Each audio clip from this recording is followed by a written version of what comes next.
짜잔. 성공. 아싸리. 자, 푼 사람. 그럼 혹시 내가 이 문제 두 개를 왜 같이 냈는지 의도를 파악하신 분? 사실 1번과 2번은 쉽다. 아니, 사실 둘이 똑같이 쉽다.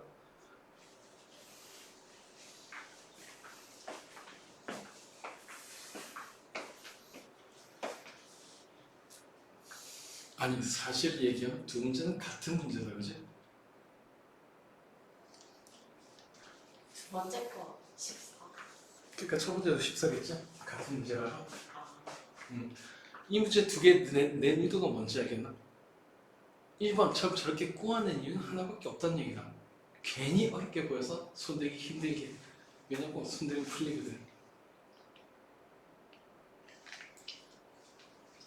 자, 그래서 왜 같은 문제라고 하냐면은 어차피 이 과정에서 변하는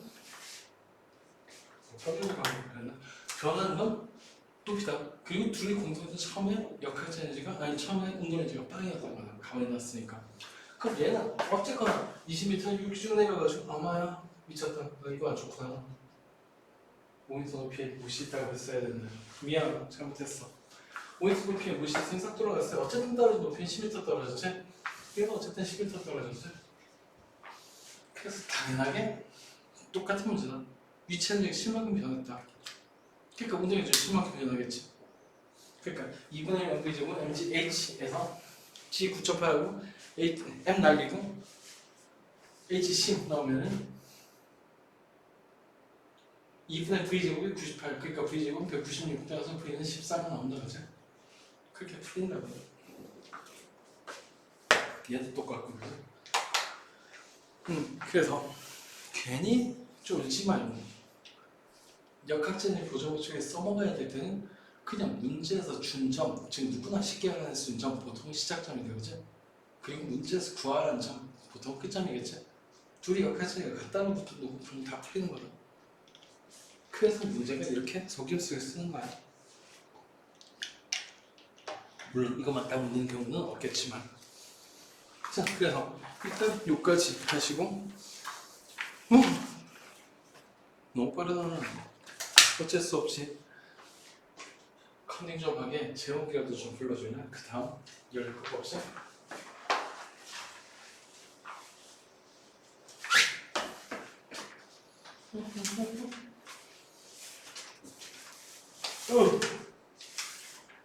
그렇지. 연락하고 넘어가자. 연락하게 뭐가 나오죠? 제목이 이렇게 한 거가 필요 없고 온도 깔 거면 한참 깔 수 있는데 말로 까자. 지금보다 시원한 온도가 뭐죠? 제발 제 뜨겁고 차가운 물 숙제보다 텐 거라고는 하지 말아줘. 문제 푸는데 하도 도움도 안 되는 말이다. 온도가 뭐지? 야, 지금 저렇게 웃는 거 좋아하는군요. 18층이면 빨리 대답해. 온도가 뭔지. 아니 그냥 내가 얘기하기. 초딩은 뭐라고 대답하냐면 물체의 뜨겁고 차가운 정도를 숫자로 나타내는 것이라고 그런다. 근데 사실은 온도가 높다라는 말과 뜨겁다라는 말은 사실 아무 관계도 없죠. 뜨겁다라는 건 과학적인 용어가 아니라 아니 생물도 과학이니까 물리학적인 용어가 아니라 생물학적인 용어다, 그지? 그 생물학적으로 피부에서 뜨겁다라고 느끼는 건 음점에서 볼 때 온도가 높아졌다는 뜻이다. 즉 평소보다 온도가 높아졌다, 뜨겁다가 되는 거다. 따뜻하다. 예를 들어 한 손은 얼음물에 담그고 한 손은 50도 C짜리 좀 뜨거운 물에 담궈놨다. 그 상태에서 갑자기 약 체온 정도의 물에다가 손을 둘 다 동시에 넣으면 뜨거운 물에 있던 손은 시원하다고 느끼고 차가운 물에 있던 손은 따뜻하다고 느낀다. 물론 온도는 똑같다. 자, 그 얘기는 온도라는 거하고 뜨겁다, 차갑다는 감각은 일치시키기에 무리가 있다라고 알 수 있지. 근데 내가 볼 때는 온도를 처음부터 정의 그렇게 하면 안 돼. 제 뜨겁고 차가운 정도로. 그 대신 중학교에 배울 때 입자 운동 이런 걸 배울 때 온도가 높을수록 입자 운동이 빠르다고 배웠지. 그 말이 사실은 그냥 온도는 입자 운동의 빠르게 나타낸단 말이다. 좀 더 정확하게 얘기할 수 있는 사람. 온도랑 물론 입자 운동이 빠르지. 좀 더 정확하게 입자의 평균 운동 에너지다. 그 얘기는 온도가 2배가 됐다라는 건 사실은 입자의 평균 운동 에너지가 2배가 됐다는 뜻이다. 단 온도를 절대어로 썼을 경우, 즉 300K보다 600K이 운동 에너지가 2배다. 그게 속도는 루트 2배가 됐다는 뜻이겠지? 속력은. 자, 일단 개념입니다. 온도는. 그 다음, 야, 순위 혹시 화시온도 나오냐? 너 책이 없구나. 혹시 문제 중에 단 하나가 화시온도 이렇게 나오나? 이거는? 어쨌든, 화시온 안 나오네, 버리자. 아니, 그 쓰는 나라가 화시온도 했을 때 장점이 딱 하나밖에 없거든? 웬만하면 마이너스를 쓸 리가 없다는 거. 왜냐면 화시온들 처음 정할 때 기준 자체가 부동액이 어느 점이었다. 웬만한 원리감은 부동액이 어느 점을 0도 파렌하이트로 정했었다. 그러니까 0도 파렌하이트 이하로 내려갈 게 없지. 북극도 아닌 거지. 놀랍게도 요즘에 생기기 시작했다. 그리고 화시온들을 좋아하는 사람들은 누구냐? 초등학교 때 수학을 너무 대충 배워서 마이너스 2와 마이너스 3 중에 누가 큰지 구분 못하는 사람들. 즉 수학 교육이 폭망한 나라에서 화시온들 쓰기 좋아한다. 어디에 이게 사실 화시온들 쓰는 나라가 하나밖에 없지. 미국이라고. 걔도 아직 그걸 쓰는지 모르겠네 진짜. 그런데 우리가 그렇게 쓸데없는 진짜 쓸데없는 화씨를 언급하고 배울 이유는 딱 하나지. 걔가 우리보다 싸움 잘하거든. 과학적으로 아무 짝에도 쓸모없는 얘기다.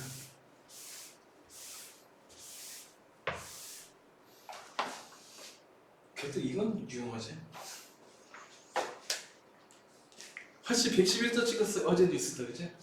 화씨 111도 찍었어요. 그게 대충 몇 도인지 감정해야 될 거 아니야. 대충 반으로 쪼개고 거기에다가 30이 더하면 섭씨온도가 아니 31은 몰라. 생각도 안 해. 귀찮아. 그래서 컨닝 좀 해야 될 것 같아. 왜 연락처 제일복지부터 나와? 어쩔 수 없지. 그래서 기체가 하는 일부터 하자.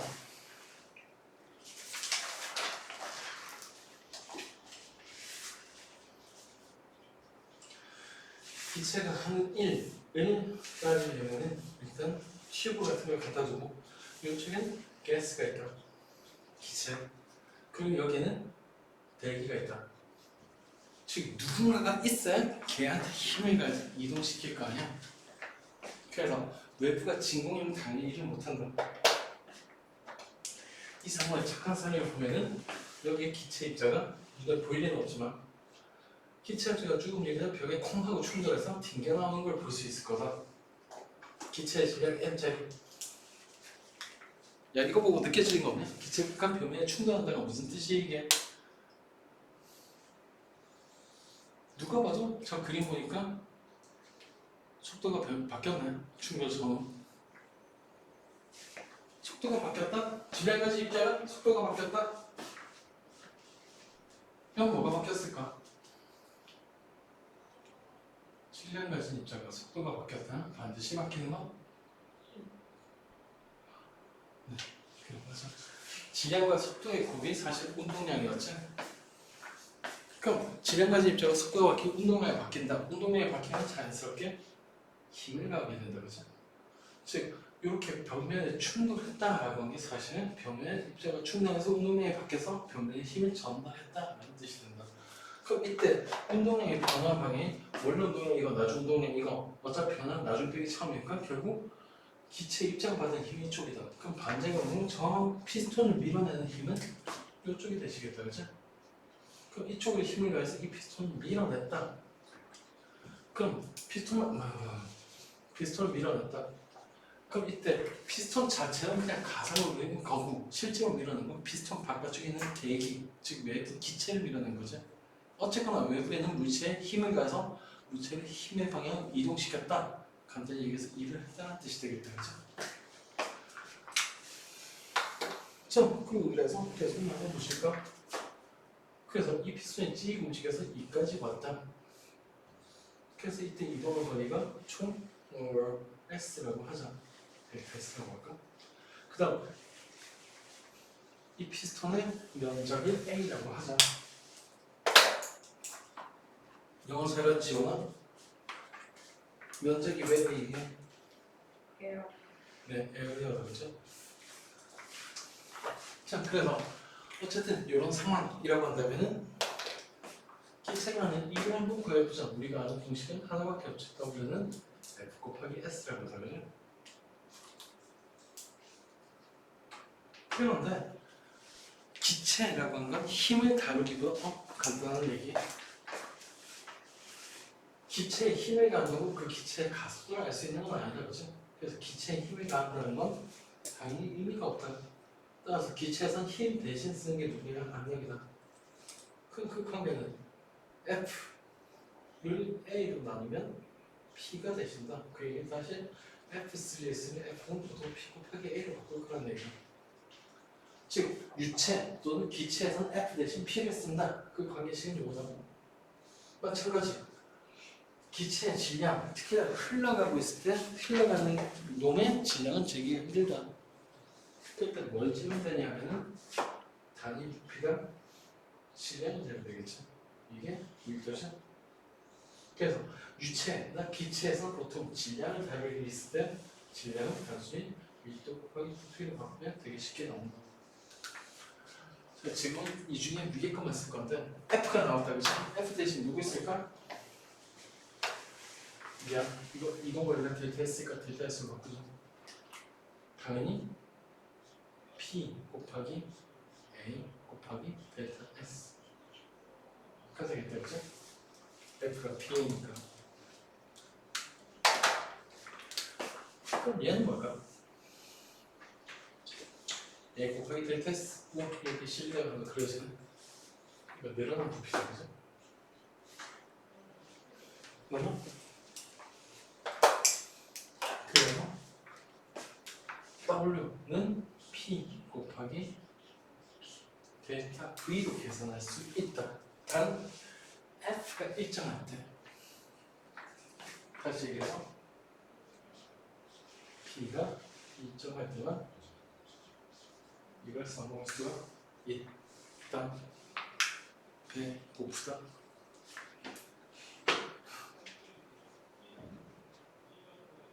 진짜 뱃속에서 전쟁이 나는데 배고파. 죽을 것 같아. 자, 그래서 기체가 내일은 W는 P 곱하기 델타 V인데 사실 이거 조건 잊어버리지 마라. 압력이 일정할 때, 자, W는 FS가 F가 일정할 때 성립하니까 W는 P 곱하기 델타 V인데 P가 일정할 때 성립한다. 실제 형태는 어떻게 될까? 구석표만 쓴다면 우리가 어차피 접근할 것도 아닌데 W는 인테그랄 P dV로 계산한다. 저게 이상식의 상점을 집어넣으면 되게 재밌는 거 계산할 수 있는데 넘어가자. 내가 수업을 못해서 그러는데 X분의 1을 적분하면 어떻게 되지? L. 응? 네. X분의 1. X분의 1 적분하면 L은 X 아니에요? 우와, 어떻게 알았대? 그거 할 줄 아는구나. 넌 못하는데 살짝 틀린 거 있다, 그지?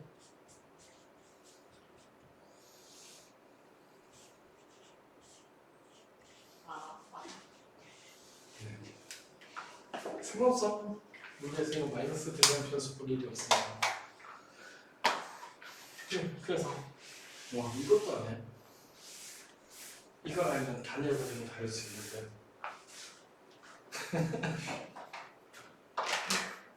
아니 등문 과정이 쉽게 할 수 있어. 자 그래서 다시 이거 압력이 일정할 때면 이거다라는 얘기고 여기서 우리가 알아야 될 건 뭐냐면은 결국 기체가 하는 일은 누구의 관계에 있냐면 요관 관계에 있다는 얘기다. 즉 만약에 델타 V가 양수라면 당연히 W도 양수다. 이 얘기는 이 W는 기체가 외부로 하는 일을 했으니까 이상하다. 제목에 기체가 하는 일이라고 되겠냐? 외부로가 아니라? 기체가 자, 기체가 외부로 하는 일이다. 자, 그러면 이거 델타 V가 양수면 W가 양수다라고 하면 부피가 늘어나면 기체가 외부로 일을 했다라고 해석이 되죠. 그럼 좀 더 단순하게 얘기해볼까? 기체의 부피가 늘어나면 이라는 걸 좀 줄여서 얘기해봐. 부피가 늘어나면 두 글자층으로 줄여보는 팽창이죠. 즉 어떤 기체가 팽창했다라고 하면 사실 외부로 힘을 가해서 외부로 밀어냈다는 뜻이다. 그래서 팽창하면 팽팽팽 배고파. 기체가 팽창을 하면 당연히 외부로 일을 했다.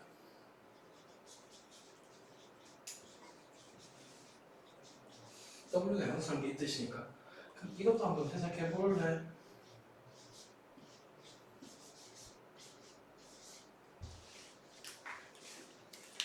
수축하면 외부에서 힘이 응? 수축하면은 외부에서 압축되면 기체가 외부로 한 일임수다라는 말을 좀 발되게 얘기하면 일을 받았다. 일을 받았다는 뜻이다, 그죠? 즉 기체가 일을 했는지 일을 받았는지 부피가 변하는지 보면 된다. 그 얘기는 거꾸로 부피가 안 변하면 보나마나 일을 했을 리가 없다는 뜻이다. 각각은 뭘 얘기한 거냐면은 W는 P 곱하기 델타 V를 쓸 수 있는 등납 과정에서 쓸 수 있고 그 다음 요거 가지고 사용하는 시간 등분 과정에서 쓸 수 있는 식이 있긴 한데 지금 아까 자, 그 외에 일을 했다 아니다 라고 판단한 게 어차피 연락학 제1법칙이라는 게 관계 있는 게 1 그리고 내부 에너지 그리고 열이다 그지? 그 세 개의 관계지 그 정도는 그렇고 그 다음 이거 몰라도 된다 강조하고 싶은 건 뭐냐면 W는 P 곱하기 델타 V가 절대적이라는 게 아니란 거다.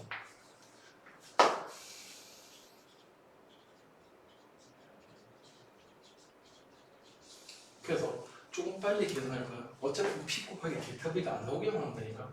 W는 원래 어떻게 구하냐면 P 곱하기 dV로 구한다고 했죠. 그럼 V는 브리제너스 V까지 변할 거고 P는 이상기체 상대방이 쓰는 V분의 NRT 그럼 등원이니까 N도 상수, R도 상수, T마저도 상수가 되겠지. dV 그렇다면 얘는 NRT는 다 튀어나오고 그 다음 뒤에 끝에서 하면 L은 V0분의 V가 되겠지.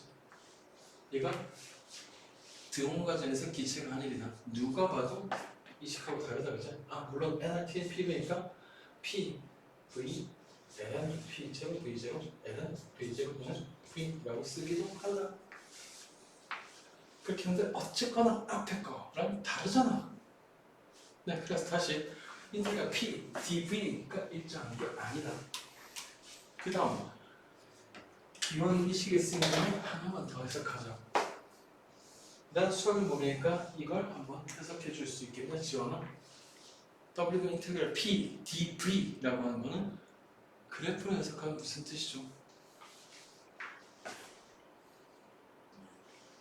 응? X축이 V고 가로축의 V고 말이 안 되나? 네. 가로축이 V고 세로축이 그래서 이건 PV 그래프라고 하지. 네. 아래 넓이를 얘기한다. 즉 문제가 됐든 연락하게 주어라고 PV 그래프가 나오는 이유는 딱 하나다. 그 PV 그래프 아래 넓이 구하면 이기니까 그렇다. 그래서 제일 기본되는 그 PV 그래프죠. 즉 개념을 따질 때 PV 그래프가 제일 편해요. 또는 재장친이 바뀌었다는 P, 세로축이 P, 가로축이 V 그래프 말고 다른 걸 묻는 거는 또라이다. 남을 구실하는 이유는 순위 그래프잖아. 이제 개념으로밖에 만들 수가 없으니까 별 또라이 같은 구석탱이에서 문제를 내는 거야. 어우씨 진짜. 난 그게 순위라고 보지만 재미없어.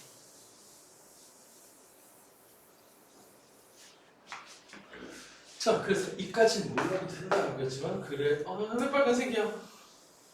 그래도 몇 가지 건진 거 W가 P 곱하기 델타 V는 특별할 때만 성립한다라는 거. 그 다음 PV 그래프를 왜 쓰냐라고 한 것까지 얘기를 했다. 자, 그럼 이제 책대로 나가서 그 다음 열이겠지? 맞냐? 아, 이제 열을 먼저 나오고 나오면 열은 뭐다? 간단하게 하는 거죠. 열, 영어는 히트. 그런데 약자는 Q를 쓴다. 뭐냐고? 히트. 이게 다 Q 나오는 거야. 즉 Q는 양에서 나오는 얘기. 그런 말. 자, 그래서 열은 뭐냐 하면 뭐긴 뭐야? 에너지지. 그래서 열은 에너지라고 하면 뭔가 마음에 안 드니까 조금 살 붙여줄까? 지원아, 열이 뭐죠?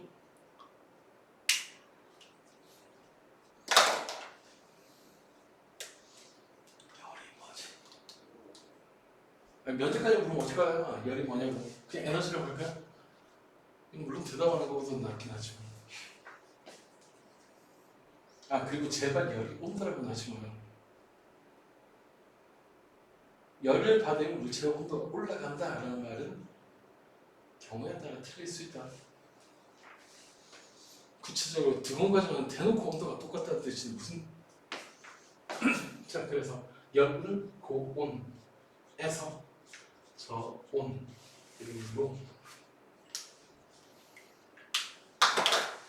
중요한 포인트 이동하는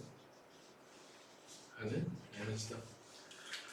그 얘기는 열은 평소에는 보이기가 없다는 얘기지. 물론 화학에서 배운다면 물질의 총 열 함량을 세 글자로 뭐라고 배웠냐? 외려한다. 어떤 물질의 총 열 함량을 엔탈피라고 배운 적 없나? 없나?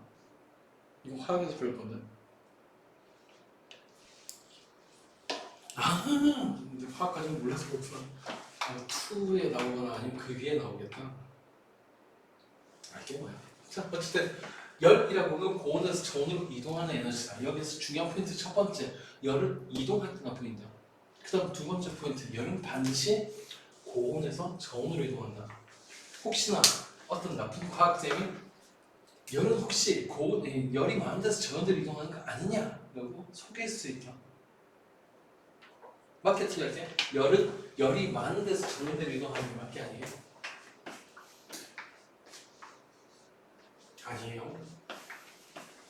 무조건 온도가 높은 데서 낮은 데로 이동한다.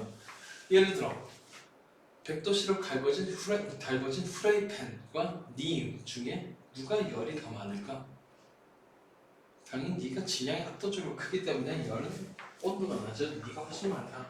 엔탈피 계산하면. 그런데 실제로 달궈진 프라이팬이 몸에 되면 열은 프라이팬에서 니한테로 이동한다. 그죠? 열이 적은 데서 많은 데로 이동한다는 얘기다. 즉 어디까지나 열은 무조건 고온에서 저온으로 이동한다. 그리고 왜 무조건 고온에서 저온이냐? 라고 한 걸 물으면 난 모르겠다라고 대답할 거야. 혹시 과학에 관심 있는 사람이 있냐? 진짜 과학에 관심 있는 사람? 지원아, 장인망이 빨리 얘기해. 시간 없다. 나중에 뭐 하고 싶어? 안 정했는데. 응? 안 정했는데. 그럼 그건 세계 정복으로 정해. 아니 말고. 지원이 꿈이 뭐냐? 흉백과에서 아, 대체 왜? 나 전에도 얘기한 것 같은데, 그지? 네. 참 고귀한 뭐 그래, 좋아, 좋지. 그렇지 뭐. 사실 의학이라고 한다면 과학적인 흥미가 쑥 떨어져서 왜 그러냐면 과학 지식을 이렇게 이해할 수 있는 수준이 지났거든. 인체라든가 생물이라면.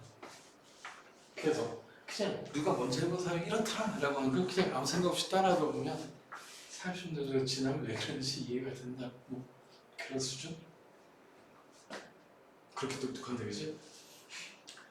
자 어쨌든 열이 왜 고온에서 저온으로 이동하냐라고 하는 건 사실 엔트로피랑 관계 있는 얘기다. 또 정확하게는 그 엔트로피가 결국 시간의 흐름이랑 관계있기 때문에 고온에서 저온으로 열이 이동하는 거랑 시간이 앞으로만 흐르는 거랑은 완전히 동일한 얘기다. 그것까지 할 필요는 없고. 그래서 어쨌든 열은 무조건 고온에서 저온으로만 이동한다. 왜 그러냐? 그건 클라우지우스라는 사람한테 물어보도록 하자. 난 모르니까. 자, 맞다. 나 책 없지? 왜 자꾸 책을 보냐? 익스큐즈에 뒤로 넘어가실까? 열편은 버리자. 문제 나올 거 없고. 자, 그럼 그 다음 나오는 건 여기까지. 잠깐만. WQ. 내부 에너지. 내부 에너지제 그 다음. 여기 뭐야? 예. PV 그래프? 이거? 네, 좋았어. 자, 그러면은 이제 내부 에너지를 할 거야. 꼭 이러더라 수상하게 그지? 자, 그 내부 에너지라고 하는 걸 다룰 건데 되게 간단하게 다루자. 자, 내부 에너지라는 게 뭐냐면은 기체가 가진 총 에너지다. 즉 어떤 기체가 쓴 그 기체가 가진 총 에너지를 싹이 다 더한 게 내부 에너지다 라는 말을 하는 순간 머리가 아파오지. 그 모든 거 어떻게 다루래? 자, 그래서 일단 기체가 가질 만한 모든 에너지를 다 한번 써볼까? 기체 입장을 움직이니까 운동 에너지가 있겠지? 그리고 기체 입장에는 포텐셜이나 중력이나 기타 등등이 있으니까 포텐셜 에너지가 있겠다, 그죠? 자, 운동 에너지가 만만하냐? 포텐셜 에너지가 만만하냐? 지금 무슨 짓을 할 거냐면 너무 복잡하거든. 너무 많아, 계산할 게. 그래서 무시할 게 찾을 거다. 그래서 묻는 건 이거다. 운동 에너지는 무시할래? 포텐셜 에너지는 무시할래? 포텐셜. 당연히 기체 입장 뚝뚝 떨어지고 전자기의 인력도 약하니까 걔들끼리 이러다 당겨봤자 얼마나 약하겠어, 그죠? 자, 그래서 아무렇게나 그렇게 하면 안 되니까 그래도 양심이 있어서 말이지. 지금부터 가정하는 걸 정확하게 따르는 기체를 따로 정의하자. 이상 기체라고. 그럼 방금 봤듯이 일단은 이렇다. 포텐셜 에너지 무시라고. 자, 그럼 이제 선생님 입장과 학생 입장으로 다시 나눠서 생각해볼까? 포텐셜을 무시하는 기본적인 이유는 사실은 학생이나 선생님과 마찬가지다. 계산하기 싫어서 그렇다. 왜냐면 못하거든. 그런데 앞에서 선생님이 멋있는 척하고 이거 별거 아니니까 무시하는 게 좋다. 무시해도 별 차이 안 난다. 그러니까 이런 가정은 충분히 괜찮다고 얘기하면 멋있지? 근데 사실 진짜 이유는 계산하기 귀찮았어. 자, 그럼 포텐셜 에너지의 정체는 뭐였냐면 보존력에 대한 일이었지. 그 보존력이 사실 대부분 분자 간의 인력이다. 그럼 포텐셜 에너지가 무시가 되는 이유는 당연한 얘기지만 분자 간의 인력이 없다라고 가정하면 포텐셜은 자연스럽게 무시가 된다는 얘기다. 그래서 이상기체의 조건이라고 하는데 왜 분자 간의 인력이 없어요? 왜냐고? 포텐셜 계산하기 귀찮으니까 그렇지 뭐. 라는 결론이 나오겠다, 그죠? 자, 그럼 이제 통째로 포텐셜에서는 날라갔다. 그리고 이제 여기 이상기체라고 쓰면 되겠다, 그죠? 자, 우리는 갈 길 뭐니까 계속 갈까? 자, 분자 간의 인력이 없다. 그럼 포텐셜을 무시한다. 근데 그 외에 자잘한 조건들 지들끼리 충돌하면 안 되잖아. 압력 계산하는데 귀찮잖아. 그러니까 벽면하고 충돌하게 하고 싶어. 그럼 어떻게 하면 용기가 벽면에만 기체가 충돌하고 기체끼리 충돌을 안 할까? 아니 못할까? 간단하지. 충돌할 때를 없애버리면 되지. 즉 모든 분자는 점이라고 가정한다. 그럼 점하고 점이 어떻게 충돌해? 충돌할 수도 있는데 그치? 무시하자. 그러니까 자 분자의 크기를 점이라고 한 이유는 간단하게 지들끼리 충돌 못하게. 즉 이러니까 분자는 벽하고는 충돌한다는 얘기예요.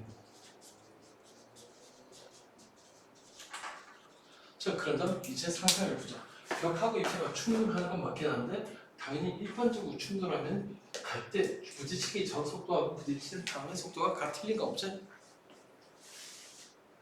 그럼 그걸 고려해줘야 되니까 귀찮다. 그래서 이걸 하고 싶다. 충돌하든가 말든가 충돌 전의 속력 자체는 똑같다고. 즉 간단히 얘기해서 운동에서는 변하지 않는다는 거다. 그런 충돌을 뭐라고 하는지 아시는 분?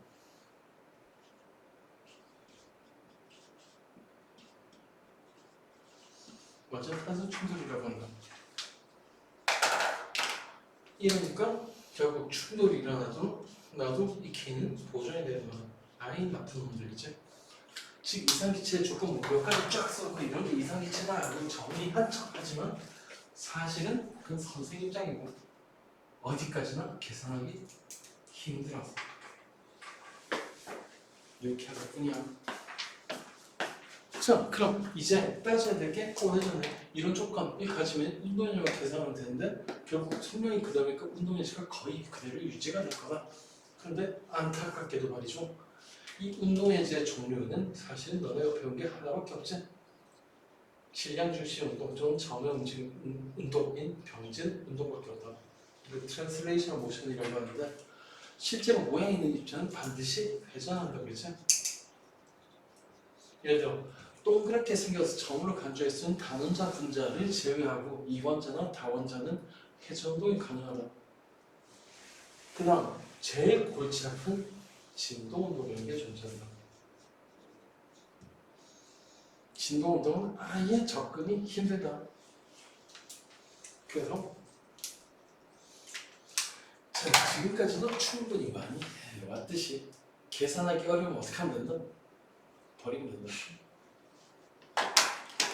그래서 이렇게 가져가지. 산, 온 근처에서 이거 사실 팩트기도 하고 만약에 이렇게 가져갔는데 실제 기체하고 이상 기체가 너무 다르게 움직인다. 그럼 쓸모가 없지.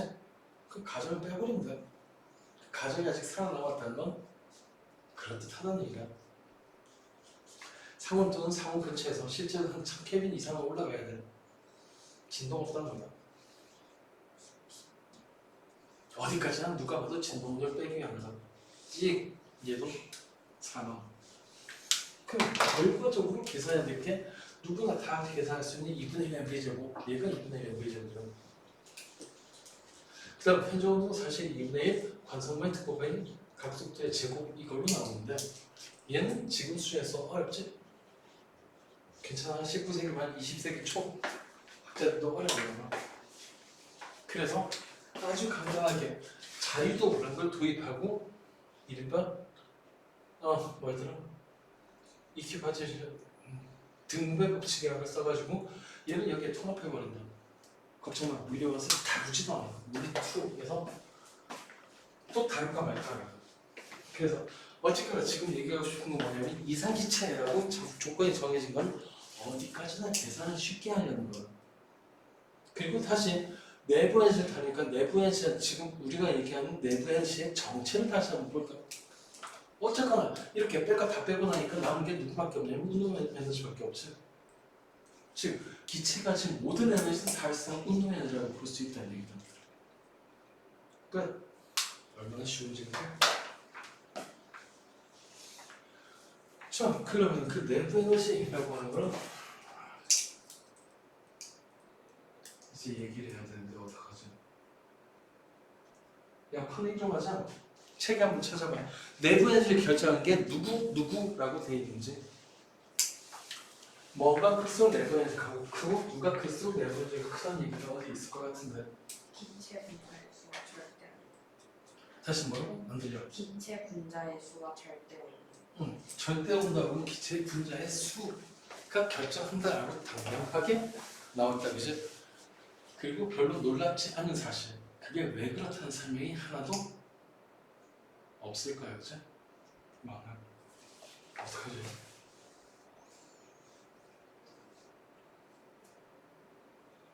야, 이거 시간 너무 오래 걸리겠다.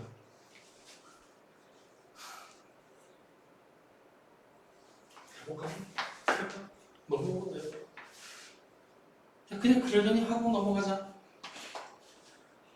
미안, 지금 사실 단원자 분자에서는 쉽거든? 얘가 없으니까 요거만 쓰면 되거든. 근데 그렇게까지 할 필요가 없을 것 같기는 해.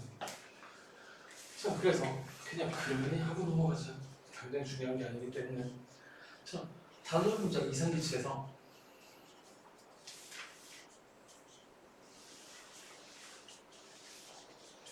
단원자 분자 이상기체의 내부 에너지는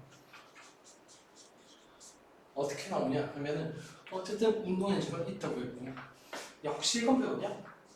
아니 이걸 알고 있으면 그나마 얘기하기 쉬운데, 아니 기체 입자 하나의 평균 혼자 운동 에너지가 얼마인지 알고 계신 분? 절도도 T에서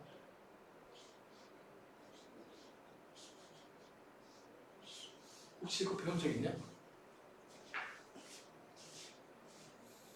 어디서 본 것 같긴 한데. 사실 지금 유도하는 게 저거였거든. 여기저기에서 굉장히 자주 쓰이는데, 아이씨 할까? 하자. 그래서 안타깝게도 시간이 오래 걸린다라고 한 걸 얘기를 했는데, 그 오래 걸리는 짓을 해야 되겠다. 단 지금은 통째로 몰라도 되는 내용이다. 왜냐하면 정규 고등 과정에서는 이걸 유도할 방법도 없고, 아니 방법은 있는데 유도하게 얽히는 게 너무 많아. 예를 들어 순수하게 물리 시간에서 화학이 헷갈렸다. 화학 입장에서 물리가 너무 많이 쓰이고, 물리 입장에서는 너무 화학을 하는 거지. 그래서 양쪽에서 둘 다 무시하는 거야.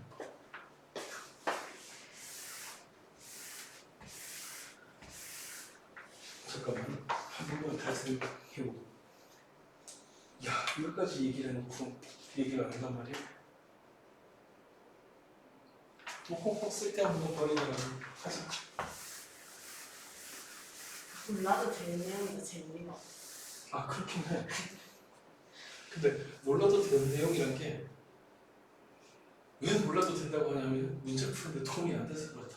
단 개념은 물리 자체가 어차피 연역적으로 유도된 거니까 당연하게 유도는 다 나와야지. 그래서 아는 게 적어도 돼야지. 예를 들어 지금 유도하는데 필요한 거는 압력은 힘 때문이고, 얘기했던 전부 다 압력은 힘 때문이고 그 힘은 운동량의 변화 때문이다. 그러니까 그 힘이 압력으로 작용할 거고, 거기 이상 기체 상태 방식이 떼어나와가지고 모종의 관계를 찾아낼 건데, 이게 사실은 기체 분자 운동원이라는 거거든. 그래서 다시 제목은 그럴듯하게 기체 분자 운동원. 그걸 왜 안다는지도 한번 생각을 해봐. 이전에는 모든 걸 다 알아야 돼서. 그 대신 모든 걸 다 알고 있다면 제일 재밌는 부분이기도 하다. 자, 이거 X, Y, Z 공간에 내가 따질 건 누구냐면은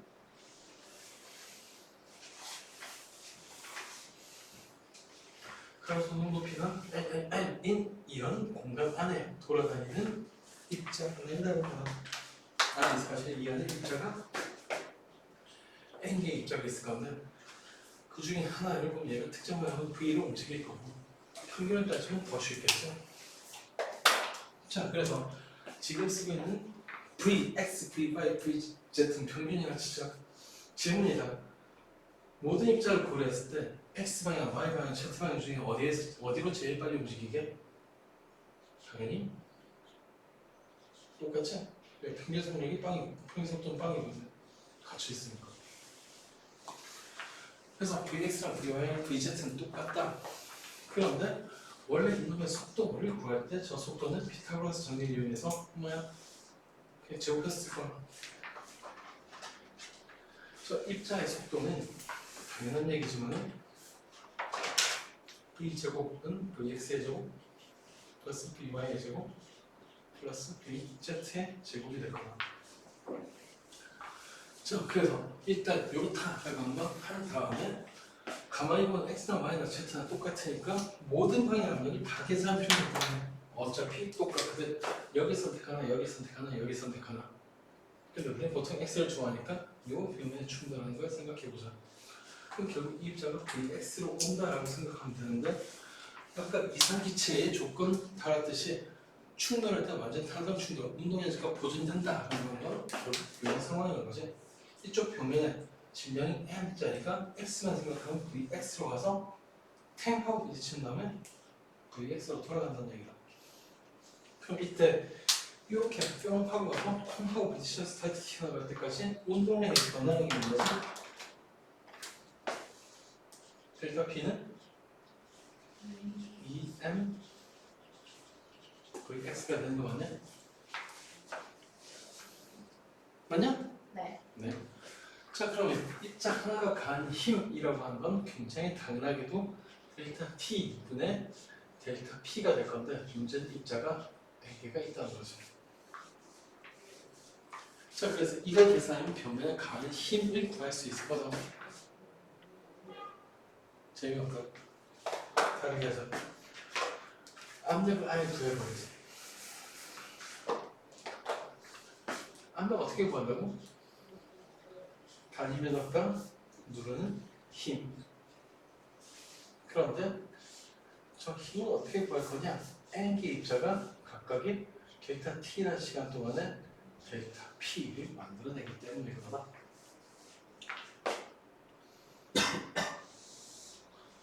자, 그러면 이제 너네가 좀 불러줄래? a가 얼마게 면적이 지금 부딪히고 있는 면적이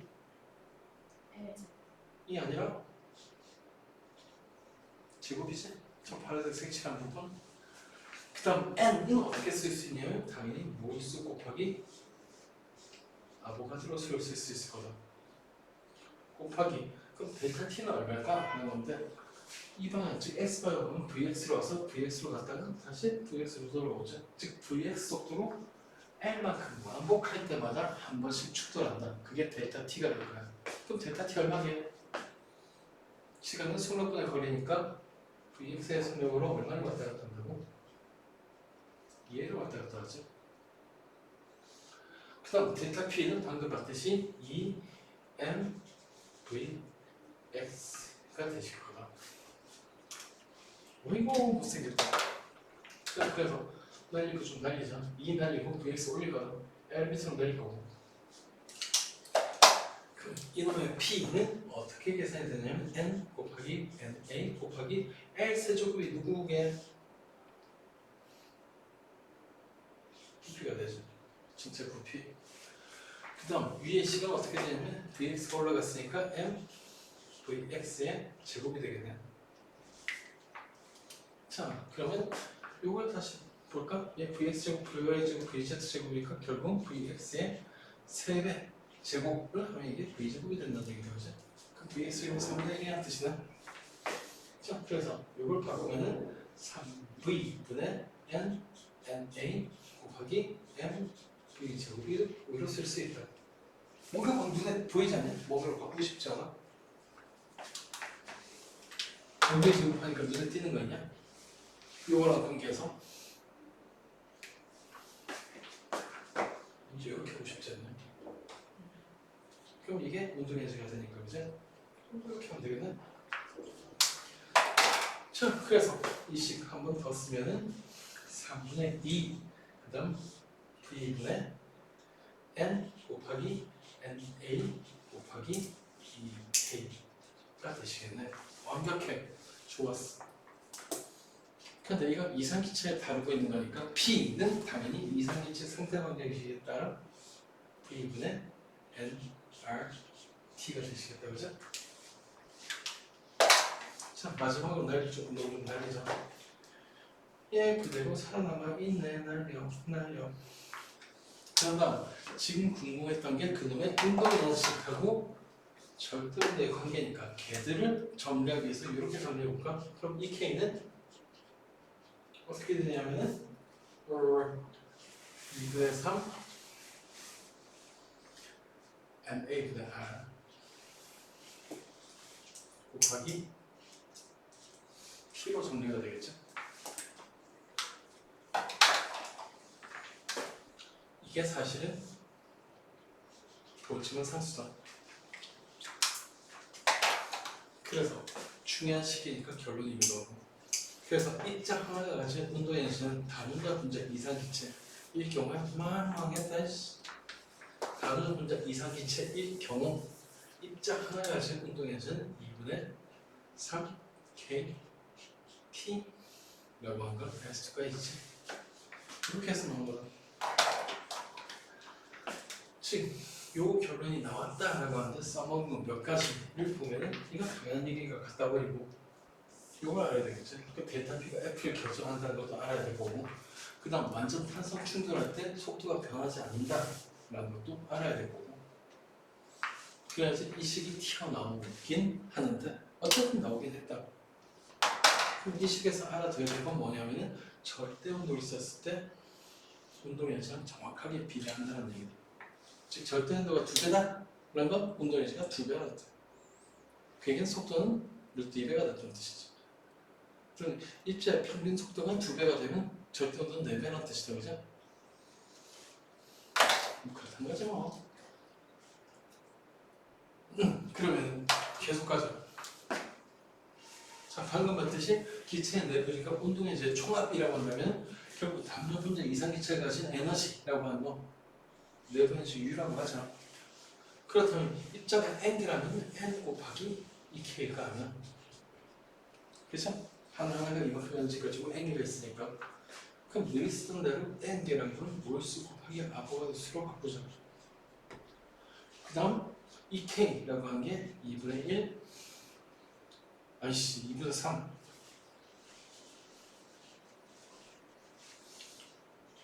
K, T인데 어차피 K하고 N하고 곱하면 다시 R로 돌아간다. 그렇죠? 그래서 단원자 분자 이상 기체의 경우에 내부 에너지는 2분의 3 N, R, T가 된다. 근데 별로 헷갈리지 않는 개념인 게 아까 전에 압력이 일정할 때 기체가 외부 아니에 P 곱하기 델타 V라고 했죠. 그럼 당연하게 이상기체 상대방을 집어넣으면 NR 델타 T가 된다. 즉 NRT라고 한 게 에너지의 차원을 가진다는 얘기다. 내부에서 NRT 나왔으니까 당연한 얘기이기도 하더라고요. 그리고 원한다면 NRT의 P 곱하기 V로도 뭔가 바꿀 수 있긴 하다. P가 변한다면. 자, 어쨌든 이렇게까지 하니까 결국 내부 에너지라고 하는 게 기체 입자 수와 온도에 비례한다는 얘기지 자연스럽게 할 수 있게 된다. 그러니까 이 과정을 거쳐야 될 거 아니야. 자, 그래서 아까 얘기했듯이 이 과정이 일반 과정에서 빠지는 이유가 뭔지 알겠죠? 이 과정에는 운동이나 충격이나 에너지 이 개념을 굉장히 익숙해야 된다. 그래서 과거에서는 이 과정을 반드시 시험에 낸다. 사실 딴 데서는 하려고 해도 할 수가 없는 수준. 애들이 너무 무시하나? 사실은 가만히 보면 이 과정에 전체 고작 수학적으로 쓴 건 곱하기 나누기밖에 없잖아. 따지자면 적분 쓴 것도 아닌데. 요즘 갈수록 교육 과정이 쉬워지는 것 같아. 사실은 말이지. 서로 나르끼리 싸웠어. 근데 하나가 다른 나라를 정복했어. 영원히 우리나라로 만들고 싶어. 그럼 뭘 먼저 해야 될까? 말 먼저 없애면 돼. 우리나라만 쓰라고. 그 교육과정 싹 뒤집어 엎으면 되지. 특히 차오는 교육과정이 쉽게 하면 된다. 왜냐하면 멍청할수록 속이기 쉬우니까. 그지? 그런 걸 우민한 교육이라고 하죠. 사실 우리나라가 일본 시민지 테스트 했던 게 그거다. 근데 말이지 교육 과정이 쉬워진 건 자꾸 우민화 교육이 생겨나니까 말이지. 국민들이 바보로 만들었으면 누가 이득을 보는 걸까?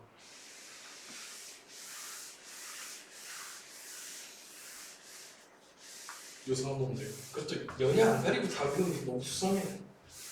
혹시 걔들이 다 똑같은 놈들 아니야? 친일파? 아닌가?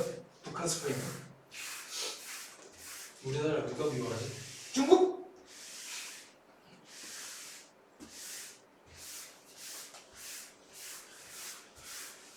하여튼 수상해 진짜. 하긴 앞으로 공부할 필요가 없을 수도 있지. AI만 잘 읽어라고. 근데 그것도 잘하는 거 아닌 것 같은데. 어쩌려고 그러지? 괜찮아. 너네 세상이 됐을 때쯤에 나랑 관계없는 세상이 됐을까? 맞잖아. 아니 사실 없을 수도 있고 그지? 이과적인 사고가 그런 거지. 지금 현재 열심히 공부한다? 그런데 미래가 없다? 그럼 억울하지? 지금 열심히 공부했다? 그런데 원하는 미래가 있다? 그럼 성공한 거다, 그치? 근데 혹시나 미래가 없으니까 공부를 안 했는데 미래가 있네? 그럼 그냥 망한 거다. 근데 준비하는데 우연히 미래가 없어졌네? 전쟁이 났거나? 그냥 땡잡은 거지? 이득은 아니다. 즉 뭐냐면은 데뷔했다, 그래서 성공했다, 실패했다, 실패하면 그냥 아까운 것 뿐이지. 근데 데뷔 안 했다, 성공했다, 실패했다, 그러니까 없어졌거나 안 없어졌거나. 근데 안 없어지면 그건 답이 없죠. 그래서 경우의 수 그리고 가중치를 곱해가지고 판단해 보면은 결국 제일 나은 경우의 수, 제일 나은 선택은 미래가 있든 없든 열심히 공부한다는 거다. 다른 건 관계 없어. 신난다. 맞다, 나 책 없지? 책 이래. 자, 그래서 내부 에너지 외우는 게 정말 싫어가지고 결론적으로 내부 에너지라고 하는 게 결국 운동 에너지니까 당연히 운동하고 개수에 비례한다라는 거. 그럼 내부 에너지가 끝났으면 그 연락할 제1법칙이겠죠? 맞을 거야. Excuse me. 내부 에너지 다 배웠으니까 연락할 제1법칙. 네. 자연스럽지.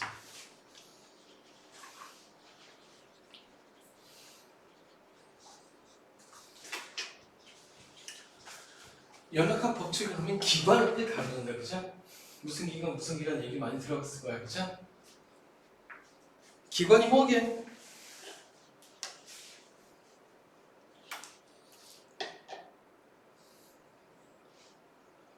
책이 없어. 그냥 너 책이 없으면 막 던지는 말이야. 기관이 뭘까? 기관의 말 정말 어려웠지. 열기관. 와, 어려워 죽겠네. 영어로 뭐게? 네, 기관이. 놀랍게도 너 생각하는 말이야. 엔진이다. 그러니까 왜 누구나 다 알아들을 수 있는 엔진이란 말을 두고 나도 굳이 기관이란 말을 붙이는 걸까? 자, 그래서 저 괜히 시비 걸리는 내 성격이 좀 더럽겠는데 괜히 시비 걸리는 게 아니라 아까 전에 1을 얘기할 때 기체가 외부로 한 1을 얘기했죠. 그게 기체가 외부로 한 1이 기준이라고. 이유가 뭐냐면은 기관이란 게 엔진이란 게 하는 짓이 뭐야? 외부로 1을 하는 거죠. 그러니까 자연스럽게 관심 있는 건 외부로 하는 일이 궁금한 거다. 그 얘기 거꾸로 얘기하면 열기관에서 물리학의 용어가 맞춰진 또는 힘 또는 일의 방향이 맞춰진 건 어디까지나 엔진 만든 기술이다. 그럼 엔진, 기관이라는 건 외부로 일을 하는 놈이라고 한다면은 열기관은 열 처먹고 일하는 놈이겠지, 그죠? 자, 그래서 거기에 맞춰진 건데 연력학 제1법칙이라고 하는 건 얘가 기관이라고 생각하자. 물론 교과서에서 기관만 다룬 게 아니라 일반적으로 다룬 게 아니라 티내기 위해서 이건 네가 관심 있는 또는 내가 관심 있는 개. 그 밖에는 관심 없으니까 외부 surroundings 알게 뭐야 모르겠어. 근데 사실은 얘는 엔진이고 얘는 외부에서 일 받아 먹어야 될 애다. 그리고 투자하는 게 뭐라고? 열을 투자한다고 했죠? 열의 약자가 Q였다. 그럼 너 어쨌든 이거 투자한 거다. 그럼 내가 원하는 건 뭐게? 당연히 엔진 가지고 일을 시키려고 하니까 당연히 이 걔가 엔진 열거잖아. 얘가 외부로 일을 얼마나 하는가 하는 거겠지. 엄마야 얘는 한국을 못하겠네. 어쨌든 이게 이득이다. 지금 내가 투자를 얼마 하면 일을 얼마나 할 건가 라고 하는 게 결국 관심사다. 그래서 나중에 열기간의 열효율이라는 걸로 저걸로 정의이 된다. 내가 투자한 열 대비 한 1. 그게 끝이다. 투자 대비 이득.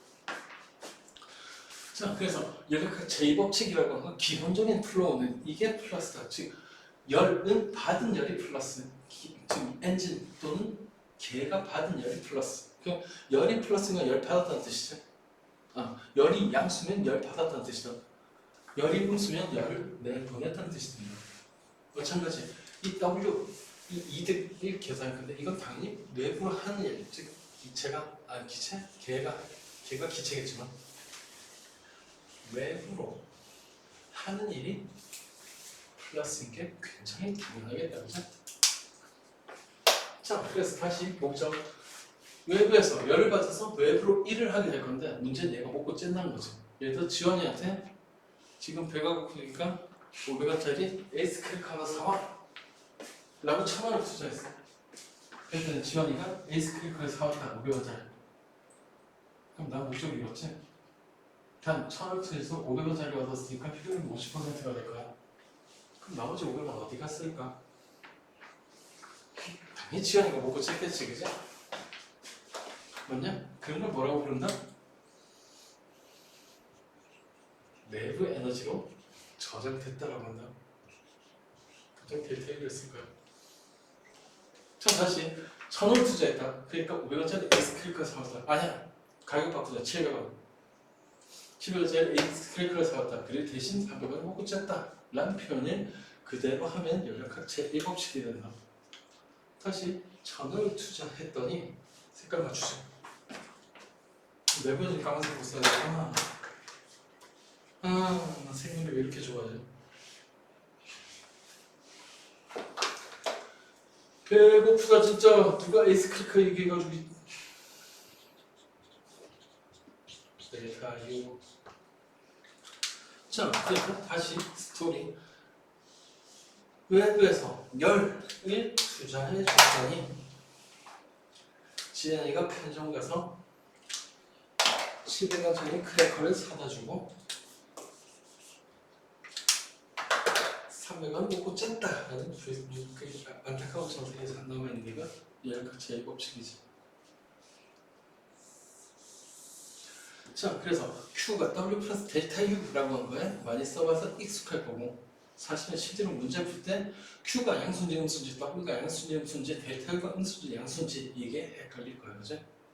그래서 이 방향이라고 하는 건 다시 열 받으면 양수다. 왜냐면 기관 생각한 거니까. W는 이 외부 1함 양수다. 왜냐면 그게 목적이었으니까. 델타는 얘기할 것도 없지 무조건 양수니까. 기체만 관심 있으니까. 자, 그래서 그걸 연습하는 셈 치고 Q는 받은 양수라고 했다, 그죠? 이게 무슨 뜻인지 얘기해봐. 델타 V가 양수란 거? 무조건 W가 양수라는 뜻이죠. 또 델타 V가 음수라는 건 무조건 W가 음수라는 뜻이다. 그럼 델타 T가 양수라는 건 당연하게 델타 U도 양수라는 뜻이죠. 이 관계에서 델타 T가 음수라는 건 델타 U가 음수라는 뜻이다. 이렇게 정리한 게 뭐냐면 어차피 열역학 과정이 구분할 때 네 가지 구분하는 게 등적, 등온, 단열, 등온 이렇게 다르지? 자, 그럼 그래서 다시 한번 볼까? 등적이라는 건 부피 변화가 없다. 다시 델타 V가 0이라는 뜻이다. 그럼 그나마 W가 0이라는 뜻이죠. 그럼 W가 0이라면 열을 가는 게 싹 다 어디가 있을까? 내부는 변화에 쓰였을 거라는 얘기다. 즉 어떤 개를 가야 하는데 개의 부피 변화가 없는 상태에서 열을 가면 내부 에너지를 크게 바꿀 수 있다라는 말은 온도를 제일 크게 올릴 수 있다는 뜻이다. 즉 현실적으로 얘기하면 라면 끓일 때 뚜껑 닫아 놓으면 온도가 더 빨리 오른다는 뜻이야. 뚜껑 닫으라고 라면 끓일 때. 스프 먼저 넣지 말고. 자, 어쨌든 그래서 물리를 잘하면 라면도 맛있게 끓일 수 있다. 아닌 말이야. 자, 어쨌든 그렇다라는 걸 알 수 있고, 그 다음 등압이라고 한다면 사실 그때니까 등압은 버리자. 등온은 무슨 뜻이게? 델타 T가 0이잖아. 그러니까 델타 U가 0이겠지. 그럼 얘가 빵이면 열을 가면 싹 다 1을 하겠네? 오! 이거 좋은데, 그치? 다시 등온이면은 어차피 온도 변화 없으니까 델타 U도 0이다. 그럼 Q가 W, 즉 열을 가하면 다 네가 원하는 걸 할 수 있다, 그치? 그래서 이건 진짜 좋은 거야.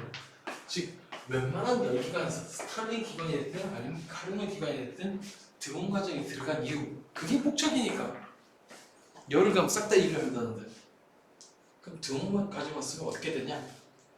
당연히 원래 대로 되돌아가니까 등온으로 왔다 갔다 하겠지. 그럼 일한 만큼 외부로 다시 일을 뱉어내지. 일을 안 했다는 거죠.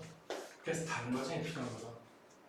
즉 기관의 과정이라는 게 등온 과정 2개 그리고 다른 거 2개. 예를 들어 단일 과정 2개가 들어가면 카르노 기관, 등전 과정이 2개가 들어가면 스탈린 기관이라는 게 되는데, 어쨌든 사람들이 등온 과정을 되게 좋아하는 이유, 델타 T가 아니면 델타 U가 아니면 Q가 W거든. 이게 내가 원하던 거였거든.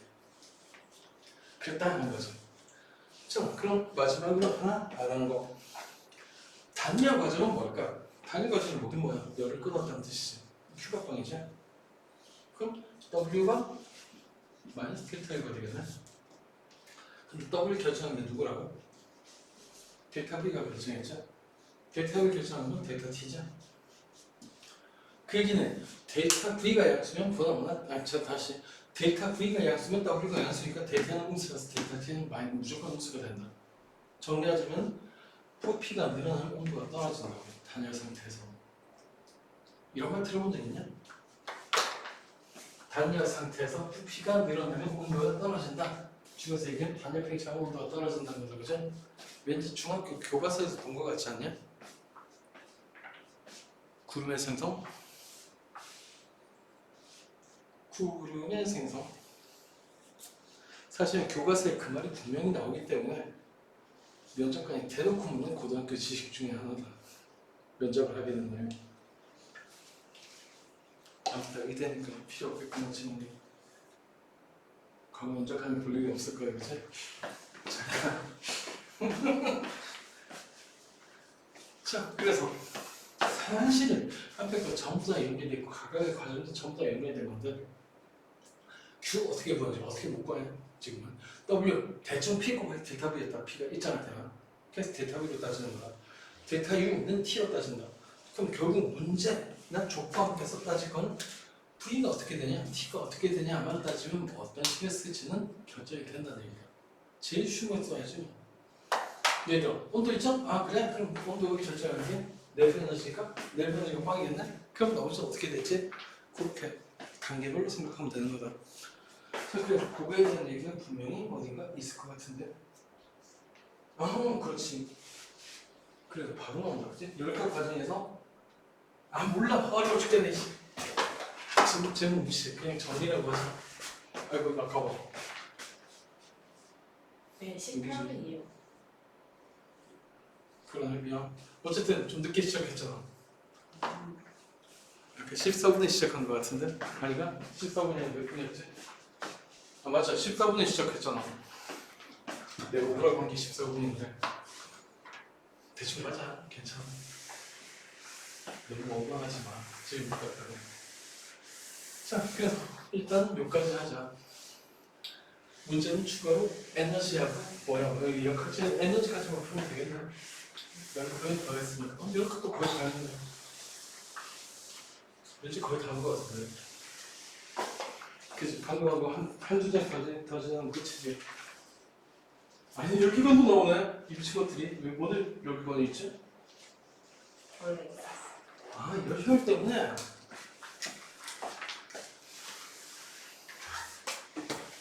세상에, 열혈 때문에. 그게 무엇인가?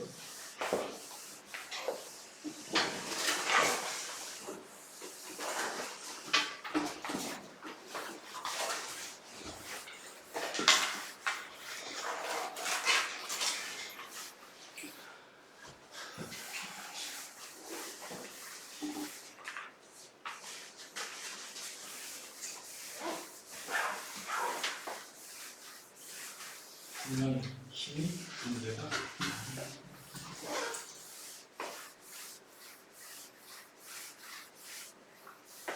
가셔도 쌤이